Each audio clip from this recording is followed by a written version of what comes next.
Welcome to the SimMan. So the basic approach to the SimMan scenarios. So first, read the scenario brief thoroughly. Read the scenario, rehearse of what you're going to do when you enter the room.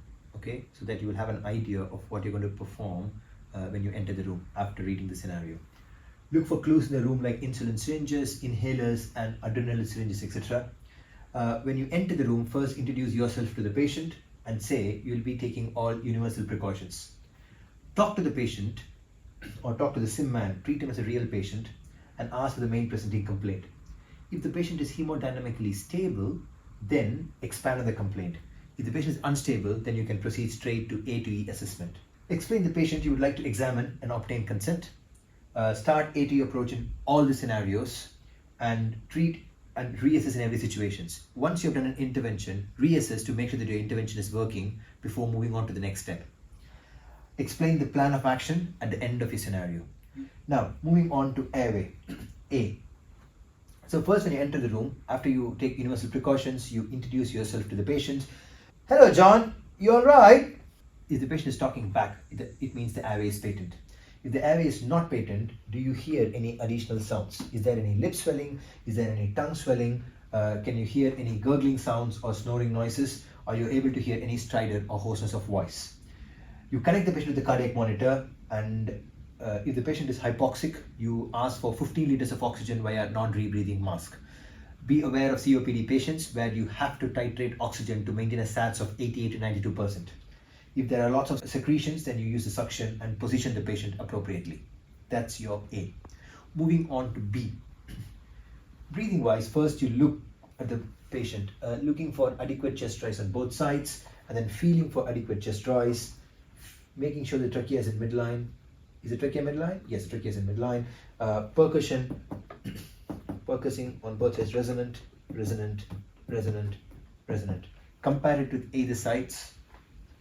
Now going for auscultations, listening for air entry, air entry, air entry, air entry, air entry, air entry, air entry. I would also examine the back of the patient. Finish your B by listening to the heart sound. Is it muffled or is it okay? Any additional heart sounds are heard. And then you ask for respiratory rate saturations. If you have not picked up your low sats in A, you can do it in B. And if it's hypoxic, you can connect to oxygen. Investigations wise, you can ask for blood gases, ABG or VBG, depending upon the situation. Ask for chest x-ray, and if the patient is wheezy, then you give some nebulizers. Moving on to C, first feeling for it. Feel the peripheries. Is it warm or cold?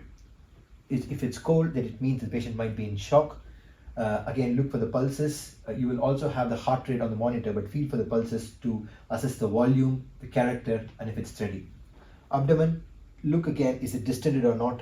Palpate, feel for any obvious tenderness, guarding or rigidity, and auscultate for bowel sounds if it's present or absent. Yeah, bowel sounds are present. In C, you ask for 2 large bore IV access for all unstable patients. You send bloods for basic investigations like full blood count, UNEs, CRP, LFTs, coagulation screening. If the patient is septic, then you ask for blood cultures. If the patient is bleeding, then you ask for group and save and cross-match 4 units. You also ask for ECGs in cardiac patients, and treatment-wise, you can give some antibiotics for infection bar sepsis, blood transfusion in cases of patients who are bleeding, IV fluids for hypotensive patients and in sepsis, and you can also consider TXA for all bleeding patients. Moving on to D, disability. Is the patient alert? Either you can use the AFPU score or you can use a GCS, whichever you're comfortable with. And then check for pupils. Sorry John, I'm going to shine some light into your eyes, okay? Comment on the size of the pupils, it's equal or unequal, and if it's reacting to light or not. And then you look for any focal neurology. At the same time, if you're suspecting meningitis, you can also check for some neck rigidity or stiffness. Remember, in the investigations wise, you can ask for glucose, and if the patient is hypoglycemic, then consider 20% dextrose as the first option. Coming on to exposure, when you're examining the patient, say that you would like to have a chaperone to completely expose the patient and examine. Look for any rash, any genitals, look for any cough tenderness, any pedal edema, any trauma on the torso or limbs, or any blood on the floor. And then you also ask for temperature. That's a quick whiz through of ATE assessment in medical patients. This is the same approach for all medical patients. Okay, just make sure that you do the AT approach so that you'll be able to pick up what are the issues and treat them accordingly.